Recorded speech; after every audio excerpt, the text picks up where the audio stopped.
दिया मिर्जा कौन है? ये यूएनडीपी के ब्रांड एम्बेसडर है। ये हीलिंग हिमालय के प्रदीप सांगवान जी हैं, जो हीलिंग हिमालय फाउंडेशन के क्या है फाउंडर है। बहुत ही यंग है क्या, ये भी अभी 35 साल के होंगे, है ना। तो अगर आप भी इन फ्यूचर में कोई साइंटिस्ट बनोगे या आप भी क्या बोलते हैं इन्वायरमेंट के लिए कुछ करोगे, रिसर्च करोगे या अपने एनजीओ बनाओगे, तो आप इस तरह के कर सकते हो। ठीक है, तो इस तरह से हमारा मॉनिटर होता है। ये सीसीटीवी लगे हुए हैं, बाकी अब आपको धीरे धीरे आगे दिखाएंगे हम, है ना। ठीक है, समझिए हमारा क्या काम होता है। जैसे मैं यहाँ का प्रोजेक्ट मैनेजर हूँ, है ना, तो मैं और एक मैं यहाँ सुपर डिजिटल वर्क कर जिससे वेस्ट को यूटिलाइज करें, तो इससे हम एम्प्लॉयमेंट भी जनरेट कर रहे हैं, नौकरियां भी दे रहे हैं, और जो वेस्ट को हम मिनिमम करने की कोशिश करें कि ये वेस्ट जले ना वाटर बॉडी में जाए, है ना। आपके घर से तो निकल रहा है, पर हम किसी के पानी में डाल रहे हो, गाय के मार डाल रहे हो, तो इसका मतलब हम किसी और के घर पे डाल रहे हो। और ये आपके जो पेपर होते हैं, आपके स्कूल से जो पेपर आते हैं, हम इस सेक्शन में रखते हैं, क्या बोलते हैं बेल बना के आगे भेज रहे हैं। ठीक है, ये आपका एनर्जी वाला सेक्शन होता है, जो ऐसे बच्चे हैं प्लास्टिक जो आपको पूछ रहे आप पूछ रहे हो, उसके जो भी खाते हैं उसका बेल कहाँ आता है, इस वाले पॉइंट पे। और ये एलजीबी होता है, जो व्हाइट पन्नी होते हैं, है ना। ठीक है, ये देखो, ये सबसे ज्यादा आता है कपड़े आप लोग के, राइट। कपड़े आप लोग के क्या, हम सब क्या आते हैं जो कपड़े वगैरह आते हैं, राइट। तो ये आपके क्या आ रहा है, देखो पेट जो आप जूस पीते हो, है ना। ये अभी कुछ नहीं है, अभी चीजें आधा यहाँ आ चुकी है, तो हमने सेक्शन बनाया हुआ है। ठीक है,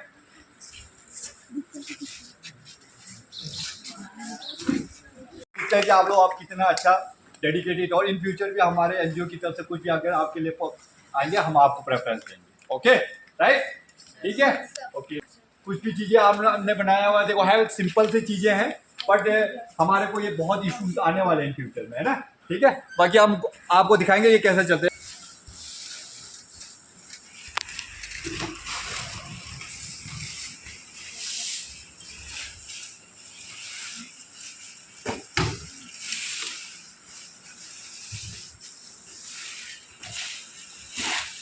हमारे पास गार्बेज होता तो इतने सारे गार्बेज को कंप्रेस करके उसको कम करके, क्योंकि ये तो गाड़ी में आएगी नहीं, है ना, स्पेस बहुत देगी ना, तो इस वजह से इसको जैसे 80 किलो का 90 किलो को 1 क्विंटल का कर देते हैं। तो एक काम कैसे करते हैं, देखो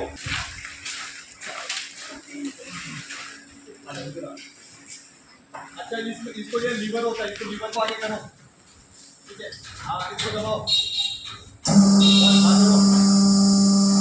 या आपके अंदर जो भी आप इसको हो उसको क्या करता है, कंप्रेस करता है ना। इस काम का, इस मशीन का ज्यादा काम यही रहता है। और बाकी फिर एंड लास्ट में आपका ये सारा कुछ मटेरियल इस तरह बन जाता है। हमारे पास एक और मशीन है, इसको बोलते हैं शेडिंग मशीन। इसको क्या बोलते हैं, शेडिंग मशीन। ये अभी काम, क्योंकि ये जो आपके रोड, आप जिस रोड पे चलते हो ना, तो उस पर जो ये एमएलपी को ना छोटे छोटे करके पीस करके उसको रोड पे क्या बनाते हैं, बिछाते हैं, जिससे इसको कहीं ना कहीं यूटिलाइज करें। ठीक है, एक और मशीन अभी आने वाली है, जो हमारे सैनिटरी पैड के लिए आएगा, जो बच्चों के वेस्ट हो गया, जो सैनिटरीज होती है जो माताओं बहनों के ना, उसके लिए आएगी, वो अभी कुछ टाइम के बाद आएगा। तो हमारा मेन रोल अब अभी ये वाला जो एरिया है अभी तो थोड़ा सा गंदा है, क्योंकि हमारा पहले टाइम का बचा हुआ। अब कुछ टाइम पे जैसे एकदम एक बार साफ हो गया ना, तो जो भी मटेरियल आएगी ऊपर से, तो शाम को वो साफ होते चल जाएगी। ये थोड़ा हमारे पीछे का थोड़ा बच गया हुआ है, इस वजह से थोड़ा सा स्मेल है, कि आने वाले टाइम में हम बिल्कुल साफ रखेंगे, तो आपको लगेगा ही नहीं कि यहाँ पर कचरे का जगह है, समझ रहे हो। और आप लोग को अलग इसलिए देना है कि ये थोड़ा बहुत भी गंदा इसलिए आ रहा है, क्योंकि लोग थोड़े बहुत मिक्स आते हैं, है ना, आगे खाना डाल दिया, कुछ और डाल दिया, तो इससे जो मिक्स हो जाता है, तो फिर उससे स्मेल ज़्यादा आता है, समझ रहे हो आप। तो हमारा समय तो चला गया है, अब आप लोगों ने भी घर पे जाके अपने मम्मी पापा और जो भी कोई भी फैन रहा है उनको क्या बोलना है, स्टॉप करना है, राइट। तो मैं आपको ना एक छोटी सी कहानी सुनाता हूँ। एक बार क्या होता है ना, एक जंगल में आग लगी थी, ठीक है। एक बार ना जंगल में आग लगी थी, तो एक छोटी सी चिड़िया ना अपने चोंच में पानी भर के ना उस आग को बुझा रहा था, राइट। तो जैसा भी होता है हमारे सोसाइटी में, जो भी अच्छा काम करते हैं उनको कोई ना कोई रोक टोक होती है। तो कुछ गधे लोग उसको देख के हंस रहे थे, बोलते यार आप बच्चे, इतना सा छोटी सी चिड़िया मुंह में पानी भर के आग बुझा रही, इससे आग थोड़ी बुझेगी, है ना, कितने ही बुझा लेगा।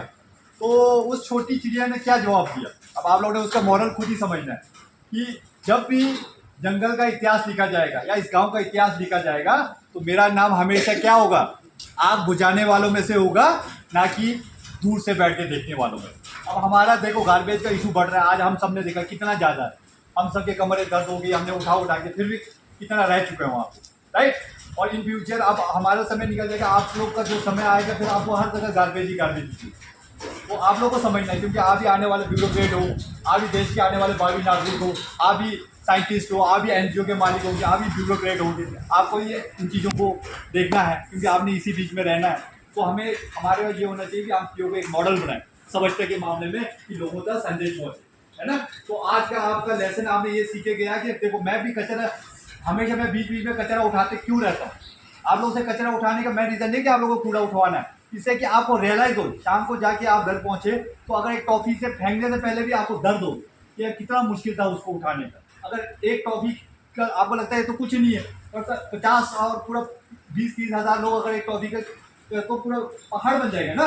तो यही चीज़ आप लोगों ने सोचना है कि बाकी कोई करे ना करे, मैंने कभी एक एज ए रिस्पॉन्सिबल एक सिविक सेंस टॉफी भी खाऊंगा तो मैं कभी रास्ते में नहीं फेंकूंगा, जेब में रख लो, है ना।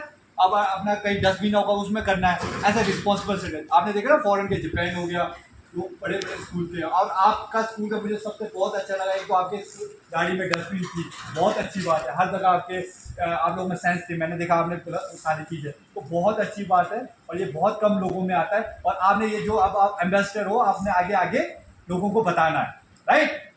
अगर फैमिली में जो भी बोल रहे हैं तो उसको बताना गंदी बात है, आप प्लीज ऐसे लिटरिंग मत करें। सबने साथ हंसावे, आज ठुमक ठुमक आंगन में चले और पग पाजे बजावे।